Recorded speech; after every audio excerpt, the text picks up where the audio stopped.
بسم الله الرحمن الرحيم. الحمد لله والصلاة والسلام على رسول الله وعلى آله وأصحابه أجمعين. باب معرفة المقطوع والموصول وتاء المجرورة. واعرف لمقطوع وموصول وتاء في مصحف الإمام فيما قد أتى، فاقطع ب10 كلمات ألا مع ملجأ ولا إله إلا، وتعبد ياسين ثاني هودلا، يشركن تشرك يدخلا تعلو على، ألا يقول لا أقول إما بالرعد والمفتوح صل وعما، نهقطع مما بروم ونسا، خلف المنافقين أمن أسسا. فدي باب کې د مقطوع او د موصول او تاء مجروره بحث کیږي. مقطوع او موصول مطلب دا دی چې ځینې کلمات په قرآن مجید کې لیکل شوی مقطوع وي، جدا جدا وي، خو لوستل کیږي موصول، یعنی یو لیکل کیږي. ځینې بیا یو ځای لیکل شوی وي، لکه مثلا تاسو ته به اوس لکه اینما، این جدا کلمه ده او ما جدا کلمه ده، خو دا لیکل شوی څنګه دي؟ موصول دي، یو ځای لیکل شوی. اینما ټول یو ځای لیکلی ده. همداسې نور کلمات دي په قرآن مجید کې، یا مثلا الله، دا لوستل کیږي الله، خو لیکل شوی دی ان لا. لوستلې موصول دي خو لیکلې رسم مقطوع ده. دغه کلماتو دلته اشاره شوې ده. خبره ورسېدلې؟ لکه مثلا موږ وایو چې الله تعبدو، الله تعبدو چې وایو دلته نون شته که نشته په رسم کې؟ ان جدا لیکل شوی ده الله، خو موږ وایو څه رقم؟ الله. دا نوم څه کوو؟ مدغمو. دې ته موصول او مقطوع دې ته وایي. خبره ورسېدلې؟ دغه کلماتو ته په دې کې اشاره شوې ده.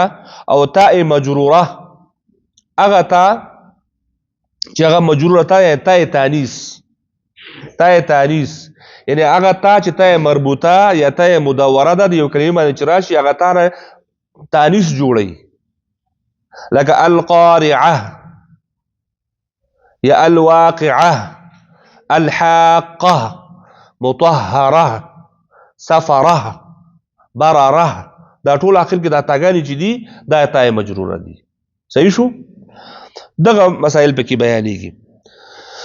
د وقف غټ او عمومي اصول همدا دي چې قرآني رسم الخط کې کچېرې 2 کلمې یا دنه زیات کلمې موصول لیکل شوی وي، نو رسم الخط له وجې نه به حکما هغه یوه کلمه ګڼل کېږي.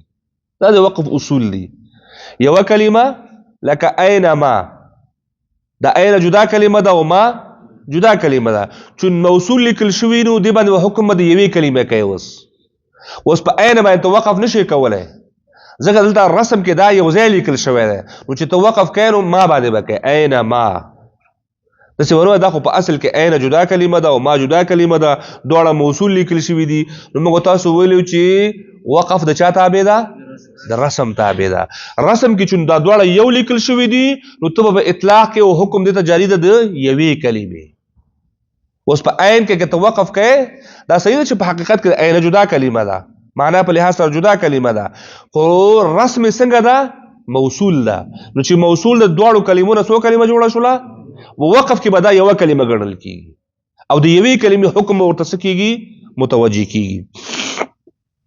همدغه شان وقف په آخري حرف باندې کېږي. نو چې آخري حرف باندې چې اینما کې ته وقف کوې نو میم ده، نو په میم الف ده، بلکې ځکه میم هلته مده ده که نه، نو هغې باندې به وقف کوې. او کوم کلمات چې مقطوع لیکل شوی وي، مقطوع جدا لیکل شوی وي، نو هغه به هم جدا جدا ګڼل کېږي. 2 کلمات یو ځای ولیکل شو، هغه یوه کلمه ګڼل کېږي. که 2 کلمات جدا جدا ولیکل شول، هغه به جدا ګڼل کېږي. اگر که ویل کېږي به یو ځای. لکه الله تعبدو الله يدخلنها، اصل کې ان لا يدخلنها دلته د نون پکې موجود ده. صحیح شو؟ نو دی وجنه چې کوم دوه لیکل شوي وي جدا لیکل شوي وي هغه به دوه ګڼل کېږي. نو اگر که ویل کېږي یو ځای، چې کوم یو ځای لیکل شوي وي اگر که معنن جدا وي خو ګڼل کېږي به یوه کلمه. د مقطوع او موصول همدا معنا ده. بهرحال په دې اصول باندې عمل کول د وقف په دوران کې دا ډیر زیات مهم او ضروری دي.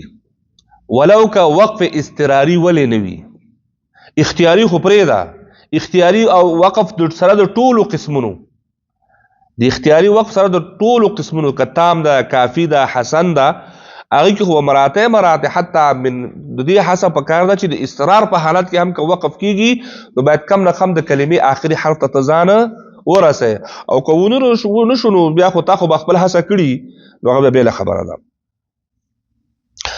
نو دلته اوس همدا واعرف لمقطوع وموصول وتا في مصحف الامام فيما قد اتى. دی وی چې وپېژنئ تاسو مقطوع کلمات او موصول کلمات وتا او تای مجروره تای تانیس دا وی وپېژنئ. په دې باب کې څه پیژنئ؟ مقطوع، موصول او تای مجروره. کم چې هغه کلمات چې مقطوع لیکل شوي وي جدا جدا لیکل شوي وي، هغه کلمات چې یو ځای لیکل شوي تای مجروره و پکې پیژنئ. او د دې پیژندل نهایتي ضروري هم دي. د یو قاري دپاره دا پیژندل انتهایی ضروري دي. دا درې واړه شیان چې دلته ذکر شو. فی مصحف الامام فیما قد اتا، په مصحف امام کې،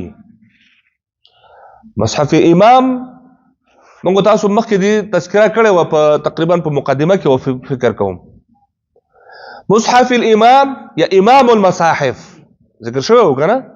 دا هغه نسخه ده کوم چې د حضرت عثمان رضی الله تعالی عنه د خلافت په زمانه کې د زید بن ثابت په مشرۍ کې چې کوم د کاتبینو وحی کوم کمیټه جوړه شوې وه هغې چې کوم نسخې لیکل شوې وي دا په روایاتو کې اختلاف موجود ده. ځینې وایي چې 5 وي، ځینې وایي چې 6 وي، ځینې وایي چې 7 وي او ځینې وایي 8 وي. دا نسخې چې ولیکل شوې که نه بیا هر یو ښارونو ته یو نسخه ولیکل شوه. دغه نسخې ته مصحف الامام وایي. په 8 نسخو کې یوه نسخه حضرت عثمان رضی الله تعالی عنه د خلافت په دربار کې ځان دپاره ساتلی وه. که د هغې نه وروسته کوم قرآنونه لیکل کېدل نو ده سره به هغه مقایسه کېدل چې د دې موافق دي او که نه دي.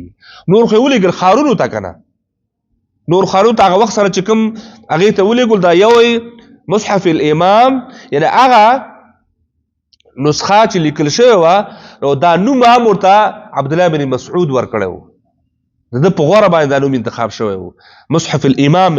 یا دا لکه موږ تاسو کې وایو لکه یو شی وي چې هغې سره خلک دا نور څه شی کوي مقایسه کوي چې دا د سره برابر ده او که نه.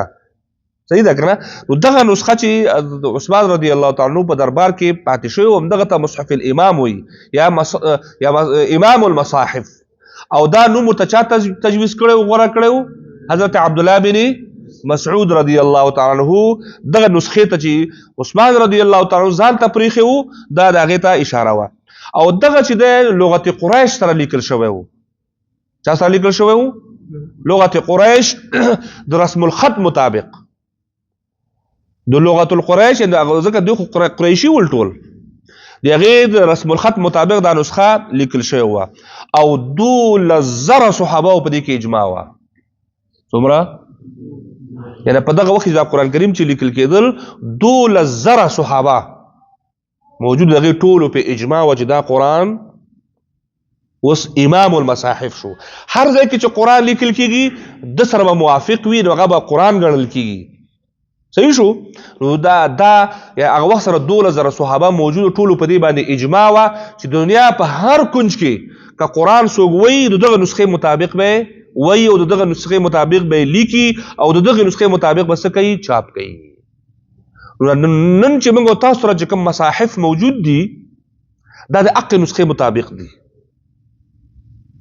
هغه امام المصاحف چې الته موجود او په تاریخ کې راځي چې حضرت عثمان رضی الله تعالی عنہ چې کله شهید کېده غزالمانو خوارجو د شهیدو د په تلاوت په حال کې ناس او دغه قران کریم سره مخه ته پروت د باغ کې تلاوت کو نن هم هغه موجود ده مونږ خو نه لیدل البته تاریخ کې راځي او ځینې خلک وایي چې د مصر په موزیم کې چې کوم هغه درو الته دا مصحف چې درو الته څه دا وسم پروت دا موجود ده د اته نسخې وي د اته وړه نسخې یو نسخه کوفه ته ولېږل شو یو نسخه بصره ته ولېږل شو یو شام ته ولېږل شو یو مکی ته ولېږل شو یو یمن ته ولېږل شو یو بحرین ته ولېږل شو او مچدنو په مدینه کې پاتې شو او اتم هغه مصحف الامام چې ورغه خپل د عثمان رضی الله تعالی عنہ سره پاتې شو او آینده چې دنو ک نور قرانونو ته ضرورت هغه وخت سره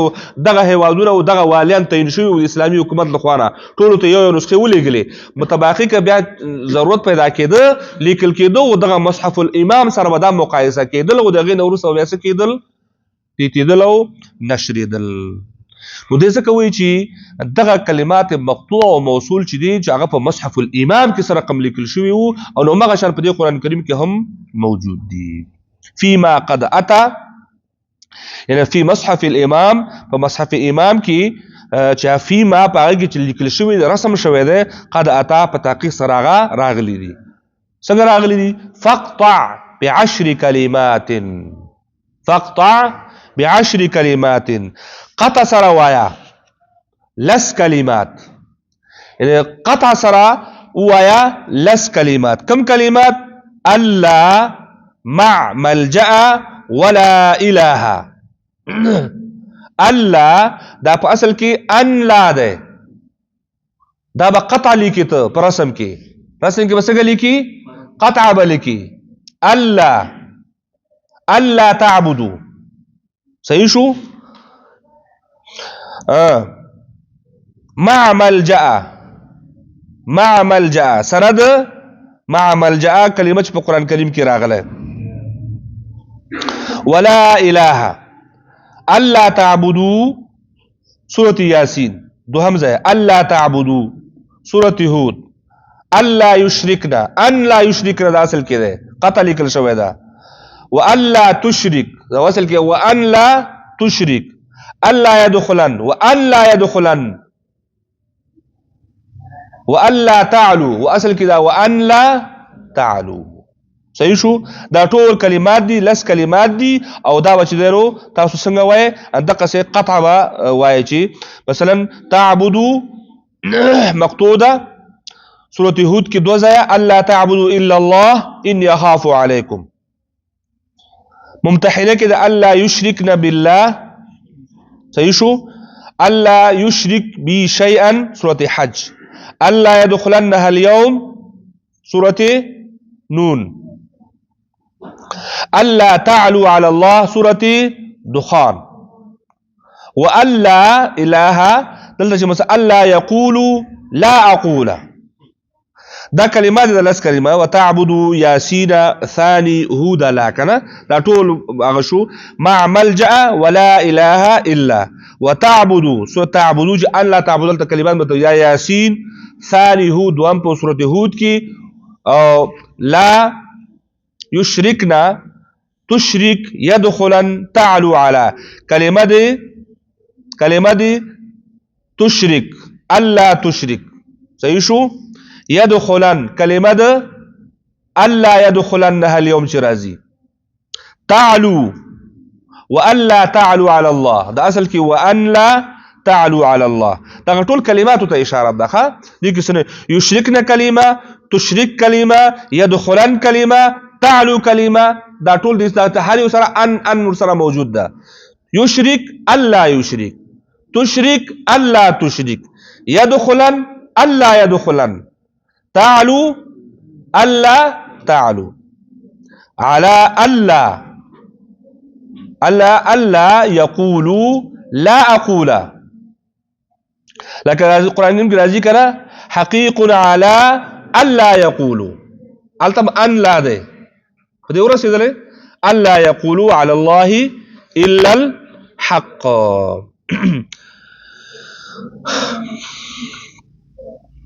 انما او انما به هم جدا لیکي ان به ما سره څه لیکي جدا لیکي بالرعد په سورۃ الرعد کې واما نرينك چرازي واما نرينك موږ څنګه وایو واما نرينك رسم کې څنګه ده وان جدا لیکه ده او ما نرينك جدا لیکه دا په رسم کې دا بچي دا ټول قطع وایي کلمات چې ته ولې دا ټول قطع وای او لیکي په قطع باندې رسمي والمفتوحه او چې کله همدا مفتوحه وي لکه اما کې چراغله صل هغه بیا په وصل کا هغه به سره قطع ملک په وصل کا وعما او عما یعنی عند ما سره عند ما سره دا به هم یو ځای لیکي لوستل کېږي یو ځای خو لیکل به څه شی وي دا به هم جدا وي لکه نهو قطعو عما نهو عما دلته چې عما دا به جدا لیکي لکه نهو کې قرآن کریم کې راځي کنه فلما عتو عم ما نهو دا اصل کې عن ما نهو ده لوستل وصل ده او لیکل جدا ده صحیح شو نهو کې وای عما عن بجدن ما نه جدا کې په عما نهو دلته دا نهو قطعو کې دا به جدا لیکي مما من بد ما نه هم جدا لیکي من بد ما نه هم جدا لیکي بروم ونساء په سورۃ الروم او په سورۃ نساء کې لکه من ما سره کړه فمما ملکت الته فمما ده او لیکل څنګه ده فمنما دلته هم نون بد ما نه څنګه لیکي جدا لیکي